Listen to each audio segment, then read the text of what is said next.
मित्रांनो, ध्येय दूर आहे म्हणून रस्ता सोडू नका. स्वप्न मनात धरलेलं कधीच मोडू नका. पावली पावली येतील कठीण प्रसंग, फक्त ध्येय पूर्ण होईपर्यंत हार मानू नका. तुम्ही या व्हिडिओपर्यंत पोहोचला आहात म्हणजे तुम्ही नक्कीच MPSC ॲस्पिरंट आहात आणि MPSC राज्यसेवेचा नवीन एक्झाम पॅटर्नच्या शोधात आहात. तर मित्रांनो, मी तुम्हाला सांगू इच्छितो की तुम्ही अगदी योग्य व्हिडिओची निवड केली आहे, कारण आजच्या या व्हिडिओमध्ये आपण MPSC राज्यसेवे परीक्षेचा नवीन व अपडेटेड पेपर पॅटर्न कसा आहे त्यावरील संपूर्ण माहिती अगदी सोप्या पद्धतीने समजून घेणार आहोत. नमस्कार मित्रांनो, नाव माझं हर्षल आणि स्वागत करतो तुमचं आपल्या बाप्पा क्लासेस चॅनलवर. जर तुम्ही या चॅनलवर नवीन असाल तर चॅनलला जरूर सबस्क्राईब करा, जेणेकरून तुम्हाला MPSC व UPSCचा नवीनतम अपडेट मिळत राहतील. तर मित्रांनो, आत्ताचं जे नवीन MPSC एक्झाम पॅटर्न आहे ते अगदी UPSC पॅटर्नशी सिमिलर आहे. त्यामुळे सगळ्यात आधी आपण MPSC प्रिलिम्सबद्दल जाणून घेऊया.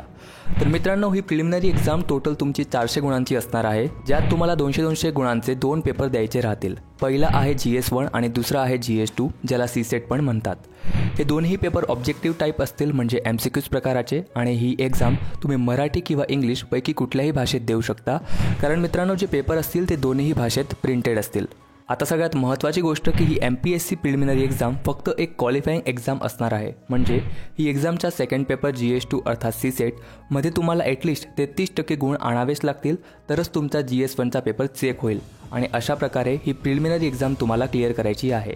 परंतु एक गोष्ट लक्षात घ्या की ही फक्त एक क्वालिफाईंग एक्झाम आहे, ज्याचे मार्क्स मेरिटमध्ये मोजले जाणार नाही. आता वळूया MPSC मेन्स एक्झामकडे.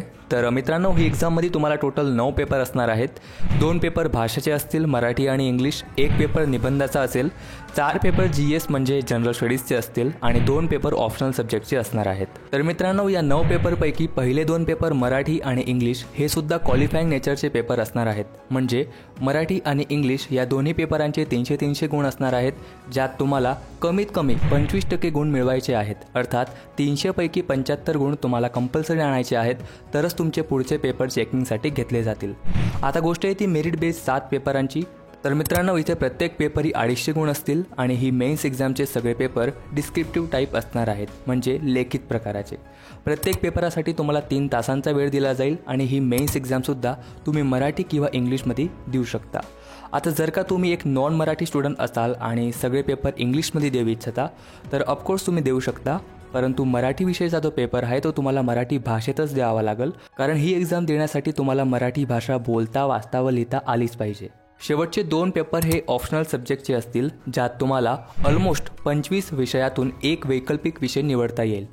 तर मित्रांनो, जर तुम्ही ही मुख्य परीक्षामध्ये उत्तीर्ण झालात तर तुम्हाला पुढे इंटरव्ह्यू राऊंड म्हणजेच मुलाखतीसाठी बोलवले जाईल. इंटरव्ह्यूचे टोटल 275 गुण असतील, तर मेन्स एक्झामचे 1750 आणि इंटरव्ह्यूचे 275, असे टोटल 2025 मार्क्समधून तुमचं मेरिट तयार होईल आणि तुम्हाला मिळालेल्या गुणांच्या आधारे तुम्हाला MPSC राज्यसेवेचा क्लास 1 किंवा क्लास 2ची पोस्ट दिली जाईल.